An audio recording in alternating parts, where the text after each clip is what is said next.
उत्तराखंड में एकमात्र विधानसभा सीट पर होने वाले उपचुनाव की सियासी पिच सज चुकी है।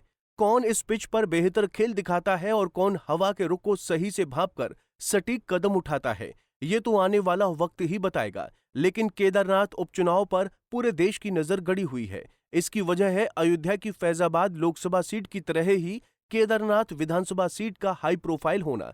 इसीलिए बीजेपी और कांग्रेस, राज्य की दोनों प्रमुख पार्टियां केदारनाथ का चुनाव किसी भी हालत में जीतना चाहते हैं। इसी को देखते हुए बीजेपी और कांग्रेस के नेता एक दूसरे पर लगातार निशाना साध रहे हैं। इसी कड़ी में केदारनाथ से कांग्रेस के प्रत्याशी मनोज रावत ने बीजेपी पर तीखा प्रहार किया है। दरअसल केदारनाथ में 20 नवंबर को उपचुनाव के लिए मतदान होना है। बीजेपी और कांग्रेस दोनों ने प्रत्याशी घोषित कर दिए हैं। राज्य में सत्ता पर काबिज बीजेपी ने जहां महिला चेहरे पर दाव खेलते हुए केदारनाथ के पूर्व में विधायक रह चुकी आशा नौटियाल को मैदान में उतारा है, वहीं कांग्रेस ने भी 2017 में हुए विधानसभा चुनाव को जीतकर पहली बार विधानसभा पहुंचने वाले मनोज रावत को टिकट दिया है।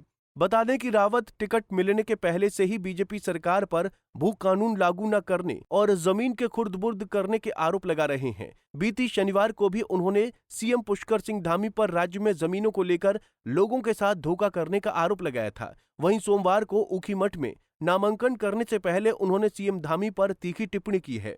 उन्होंने कहा कि आज मुख्यमंत्री के दौरे को लेकर नामांकन स्थल ऊखीमठ को जीरो जोन किया गया है। इससे साफ है कि सीएम केदार घाटी की जनता से डर चुके हैं, इसलिए जीरो जोन में आ रहे हैं।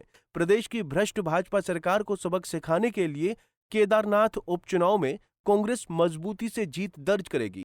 देखिए, हमारी यात्रा को जीरो करने के बाद मुख्यमंत्री इतना घबरा गए हैं। देखिए, चुनाव के दिनों तो मुख्यमंत्री को जनता चाहिए होती है ना।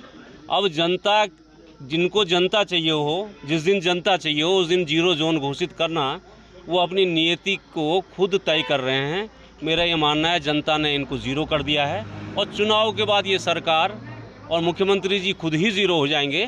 तो जीरो जोन घोषित करें, जीरो जोन घोषित करके डराने की कोशिश करें, या हमारी यात्रा को जीरो करने की कोशिश करने वाले लोगों को इनका यहाँ पर औंधे मुँह इनका गिरना तय है। सरकार अनियंत्रित सरकार हो गई है, भ्रष्ट सरकार।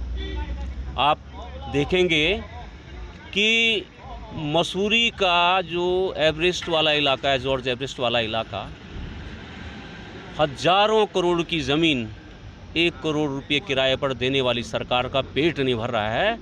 जब पेट नहीं भर रहा है तो हमारे धारे, मंगरे और झरनों पर भी टैक्स लगाने की तैयारी कर रहे हैं।